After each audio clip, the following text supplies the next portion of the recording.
Salut à tous et bienvenue pour ce deuxième numéro d'Anecdotaku. Depuis le premier qui date de février 2017, oh là là, il faut que je mette mon réveil, ça fait un long sommeil ça. L'épisode pilote vous a plutôt bien plu, du coup je m'attaque à ce deuxième numéro, presque 4 ans plus tard, tout va bien. Du coup je m'attaque à ce deuxième numéro consacré aux deux plus grands auteurs de manga de l'histoire, Naoki Urasawa et Osamu Tezuka. On me reproche mes longs intros, cette fois-ci ça ne sera plus le cas, on y va tout de suite, allez go. Le saviez-tu ? Naoki Urasawa est né le 2 janvier 1960 à Fuchu. Lorsque le premier numéro du Shonen Jump sort, il n'a que 6 ans, soit presque le même âge et dans la même temporalité des personnages de 20th Century Boys. Mais sa première lecture de manga fut Astro Boy d'Osamu Tezuka. Toi le sais ? Naoki Urasawa fut professeur de manga pendant 8 ans. Vous imaginez-vous avoir comme prof le maître du manga ? Le savoir toi ? Naoki Urasawa avait décrit la relation mangaka-éditeur comme une relation que pourrait avoir un chanteur avec son producteur, une relation qui relève plus du partenariat que d'une relation patron-employé. C'est marrant que ce soit Urasawa qui nous dise ça parce que vous saviez que Urasawa, en plus d'être un mangaka incroyable, il est aussi un chanteur et guitariste à ses heures perdues. Toi le sais-tu ? Est-ce que vous savez qu'en plus d'être mangaka et chanteur, Naoki Urasawa est aussi présentateur d'une émission de télé ? En effet, cette émission du nom de Mad Men est consacrée uniquement au fabuleux métier de mangaka. Naoki Urasawa va voir des mangaka, et pas des genoux amateurs, non, des grands, des emblématiques, tels que Takao Saito, Higashimura Akiko, Junji Ito, ou bien le fabuleux Inyo Asano, connu pour son œuvre Bonne Nuit Poun Poun, ou La Fille de la Plage, ou bien Dead Demon Destruction. Et l'un de mes mangaka favoris, Kengo Hanazawa, l'auteur de l'excellent Je suis un héros. Oui, parce qu'en fait j'ai un peu du mal à le prononcer à l'anglaise. Mais normalement c'est I am her hero. I am her hero. I am her hero. Désolé. La majorité d'entre eux sont des auteurs travaillant pour le magazine Big Comic Spirit. Il va interviewer ces êtres divins pendant que la caméra va observer leur façon de travailler, comment ils confectionnent leurs planches, les matériaux utilisés, la façon d'ancrer. Si vous êtes un amoureux des mangas en tant que discipline et que vous êtes fasciné par le travail de mangaka car vous êtes peut-être vous aussi un manga en devenir, vous allez adorer cette émission. Beaucoup d'entre elles sont disponibles sur YouTube et Dailymotion, sous-titrées en anglais, faites-vous plaisir. Le savais-tu ? Naoki Urasawa est tellement reconnu comme un mangaka emblématique que le musée du Louvre l'a contacté pour qu'il réalise un manga sur le musée. Comme ce fut le cas pour d'autres mangaka, comme Hirohiko Araki avec son œuvre Rohan au Louvre. Si un mangaka est contacté par le Louvre, c'est qu'il est considéré comme un maître incontestable. Toi le savoir ? Durant le Japan Expo de 2012, j'ai pris une photo de Naoki Urasawa. Le voici. C'est beau, hein ? Regardez sa posture, la prestance de fou qui s'en dégage. On dirait que j'ai photographié un être divin venant d'une autre dimension. Putain, c'est beau. J'aimerais tellement faire un t-shirt, ça me rend ouf. Putain, on dirait que je parle comme une groupie de fans de K-pop, ça fait peur. Calmez-moi. En parlant toujours de Naoki Urasawa, savez-vous que si on le considère comme le maître du manga, il n'en est pas le dieu. Le dieu du manga, c'est lui, Osamu Tezuka. Magnifique transition. Naoki Urasawa est un grand admirateur de Tezuka. Il dévorait ses œuvres étant ado et c'est grâce à Tezuka qu'il voulut très jeune devenir à son tour mangaka en découvrant Phoenix à l'âge de 13 ans. Ce manga fut pour lui une révélation, je le cite. En découvrant cette œuvre, je peux dire que le monde a changé. Mon univers et ma vie ont complètement changé. Il y a plusieurs raisons. Je ne peux pas vraiment l'expliquer, mais tout m'a bouleversé. Au Japon, la majorité est à 20 ans. Pour moi, je suis devenu majeur le jour où j'ai découvert Phoenix. Je me souviens parfaitement de cet après-midi, de la lecture dans ce couloir de cette maison qui se situait dans le quartier de Fuchu à Tokyo. C'est marrant ça parce que moi de mon côté j'ai aussi été totalement bouleversé en lisant un manga de Urasawa à l'âge de 13 ans. Également, c'est pareil, ce fut Monster, ce fut mon tout premier seinen. Je pensais à cause du titre que c'était un manga horrifique avec des monstres. Je pensais pas que c'était un violent thriller avec un scénario de dingue.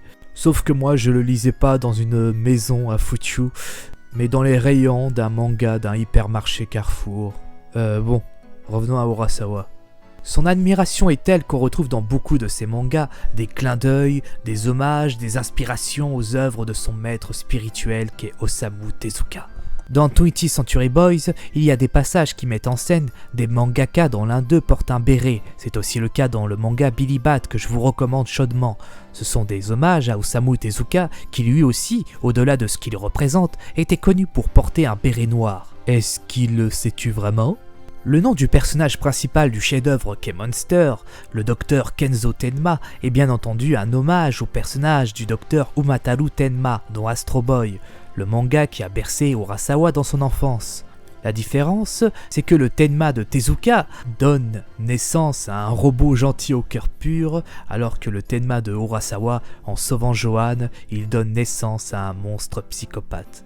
Et pour finir avec Urasawa, ce dernier admire tellement le travail de Tezuka qu'il voulut consacrer carrément une œuvre entière qui rendrait hommage à un des mangas les plus emblématiques du dieu du manga qui est Astro Boy avec l'œuvre Pluto, qui est l'un de mes mangas favoris. Vous n'avez pas lu Pluto ? Lâchez votre shonen neketsu 2 secondes et allez plutôt lire Pluto, plutôt vous le lirez, plutôt vous vous direz que ce manga est plutôt bien. Moi je veux un crossover des univers de Monster et de Pluto où l'on verrait les deux docteurs Tenma se rencontrer. D'où rêve. Est-ce qu'il le savoir ?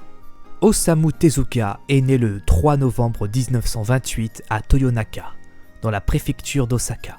Et à Toyonaka, dans sa ville de naissance, fut construit après sa mort en 1989 le Osamu Tezuka Manga Museum, un des endroits du Japon que j'aimerais tellement pouvoir visiter un jour. Tu le savoir ? Est-ce que vous êtes déjà demandé pourquoi au Japon on surnommait Osamu Tezuka Docteur Tezuka ? Personne ? Moi aussi, je me suis posé la question. Je dois vraiment pas avoir grand chose à foutre de ma vie. Beaucoup diront que c'est à cause du fameux docteur Tenma dans Astro Boy, père de ce dernier, ou qu'il a tendance à mettre très souvent des médecins dans ses œuvres, comme Blackjack par exemple. Ça a dû jouer, mais la réalité est bien plus simple que ça.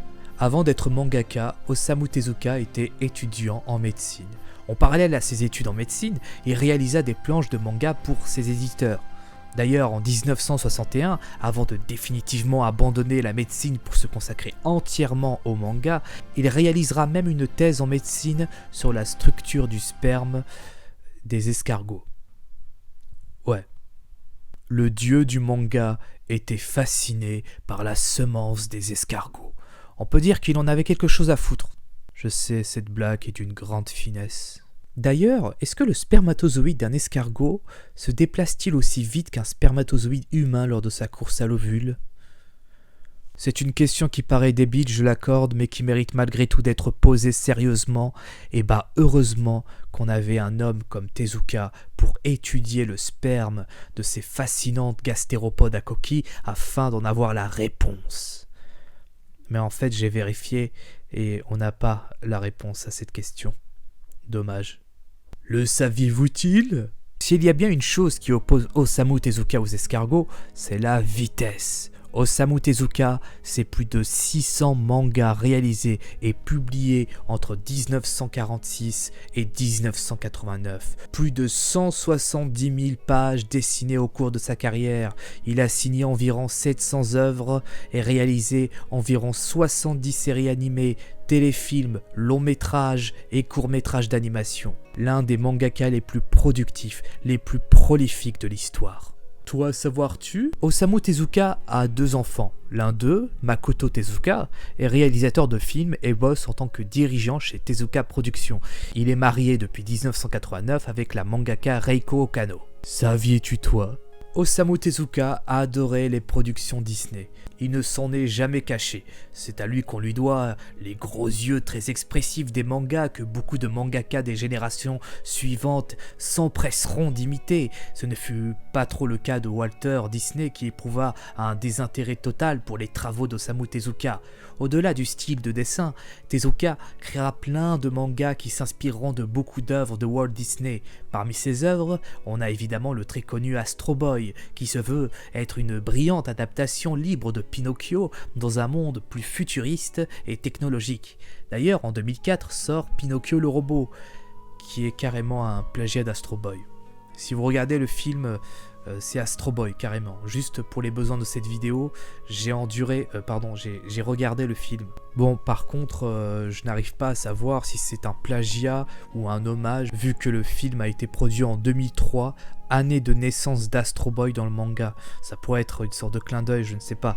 Est-ce que c'est une coïncidence ou pas, je n'en sais rien. Mais le film est sorti en 2004, un an après la sortie du premier film Astro Boy en animation 3D. J'arrive même pas à avoir d'infos, d'interviews des réalisateurs de ce film, c'est tellement obscur. Parmi les autres œuvres de Tezuka, inspirées de celles de Disney, on peut citer Le Roi Léo, qui s'inspire de Hamlet de Shakespeare, mais aussi du film Bambi, le premier film Disney qu'il découvre à 14 ans grâce à son père qui possédait un projecteur de film. Alors c'est très amusant à apprendre, mais ça tout le monde le savait déjà, je pense. Bien des décennies plus tard, et seulement 4 ans après la mort d'Osamu Tezuka, Disney sort dans les salles Le Roi Lion, qui est clairement et incontestablement un plagiat du Roi Léo du docteur Tezuka, et non pas une inspiration ou clin d'œil ou hasard fortuite, non. Lisez ou regardez Le Roi Léo et vous comprendriez. Les points communs sont si flagrants que même Mathieu Baudric, qui double la voix de Simba adulte, était persuadé en recevant le script entre les mains qu'il allait jouer le remake du Roi Léo. Tezuka Productions n'a pas attaqué Disney car, je cite Yoshiro Shimizu, producteur exécutif chez Tezuka Productions, « Bien sûr, on nous a incités dans l'industrie à poursuivre en justice Disney, mais nous sommes une petite et faible compagnie, ça ne vaudrait pas le coup. Les avocats de Disney sont parmi les 20 meilleurs du monde. » Ok. Rassurant. Il disait aussi que si Tezuka était encore parmi nous, il aurait adoré Le Roi Lion et aurait été flatté, lui qui a toujours été un grand Disneyphile. Donc, on récapitule, Tezuka s'est inspiré de Bambi de Disney pour réaliser Le Roi Léo, Disney plagie Le Roi Léo pour réaliser Le Roi Lion. Mais putain, de quoi de fuck? Est-ce toi c'est? Miyazaki admirait Tezuka. Je dis bien admirer, je parle au passé, avant de le détester juste après. Je m'explique. En effet, lorsque Miyazaki était encore un jeune étudiant, et bien avant de désirer de travailler dans l'animation, il rêvait de devenir mangaka, et le mangaka qui lui parlait le plus était Osamu Tezuka. Il jugeait beaucoup de ses œuvres magnifiquement sombres et nihilistes. Je le cite... L'image du futur que Tezuka nous montrait n'était pas seulement brillante, mais effrayante, irrationnelle et triste.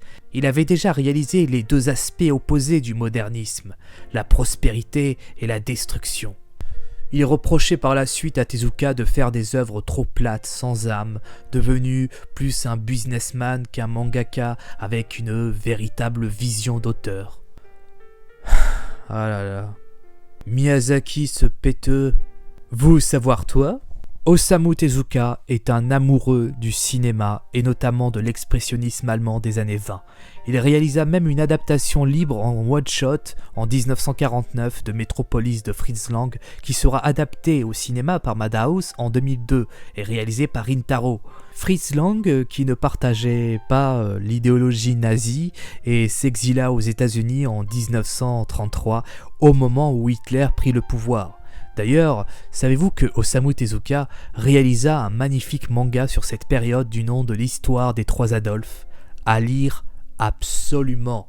C'est l'un de mes mangas préférés. D'ailleurs, savez-vous quel est le point commun entre Tezuka et Hitler? Tous deux aimaient les œuvres de Walt Disney. plus particulièrement Blanche-Neige et les 7 nains. Et d'ailleurs, d'après ses proches, Hitler possédait une salle de cinéma où il projetait Blanche-Neige et les 7 nains en boucle alors que l'Allemagne était en pleine guerre. C'était vraiment son film préféré. D'ailleurs, en 2008, on a retrouvé par hasard des dessins de personnages de Blanche-Neige dessinés par Hitler, car il faut savoir qu'avant d'être un dictateur génocidaire, c'était un artiste qui cherchait par le passé à vivre de son art. Ouais, des fanarts de Blanche-Neige réalisés par Hitler, l'homme le plus effroyable du XXe siècle. Ok, vous vous dites que c'est hors sujet, mais c'est juste pour dire que Tezuka et Hitler étaient de grands Disney-philes et que si ces deux hommes vivaient encore à notre époque, ils seraient tous deux abonnés à Disney+. Il fallait que je place tout ça, hein. Je ferai un épisode d'Anecdotaku sur le nazisme dans la culture otaku. Il y a plein de choses incroyables à dire. Est-ce qu'il le savoir? Ce que le manga doit à Osamu Tezuka, le style de ses lines, le dynamisme de ses planches, ce style à la Disney, grands yeux, petite bouche et petit nez, afin d'amplifier le regard et donc retranscrire au mieux l'expression et l'émotion chez les personnages, des œuvres emblématiques ayant inspiré tant d'auteurs comme un autre maître du manga qu'est Naoki Urasawa. D'ailleurs, savez-vous qu'il existe une version taliban de Osamu Tezuka ? En effet, ce mangaka afghan réalise des mangas pour enfants à but propagandiste mettant en valeur les bienfaits moraux et civilisationnels des talibans. Ce Osamu Tezuka version taliban se nomme Usama Bazooka. Véridique. Sais-je le savais toi ? Tezuka nous quitte le 9 février 1989. Un certain Nisset Boy vient quant à lui au monde le 15 juillet 1989. Suis-je sa réincarnation ? Mystère. Peut-être bien que oui que non. Oh là là. On a parlé de Naoki Urasawa dans cette vidéo, et sachez aussi que Urasawa a créé sa propre chaîne YouTube que je vous conseille vivement de vous y abonner, le lien dans la description. Il nous apprend les rudiments du métier de mangaka, c'est juste génial, moi qui adore ce métier. Comment dire, Naoki Urasawa a sa propre chaîne YouTube. Je répète, Dieu a créé sa propre chaîne YouTube. C'est japono-anglophone pour le moment, mais il pourrait avoir des traductions françaises dans peu de temps. Allez-y, cette chaîne est un bijou. Voilà, la vidéo est finie. Oh là là, je suis devenu très intelligent grâce aux vidéos de Nisset Boy. Merci Nisset Boy, vous méritez un prix Nobel. Il n'y a pas de quoi. À très prochainement pour de nouvelles vidéos instructives sur le fascinant milieu de la sous-culture japonaise. Portez-vous bien et bye-tcha.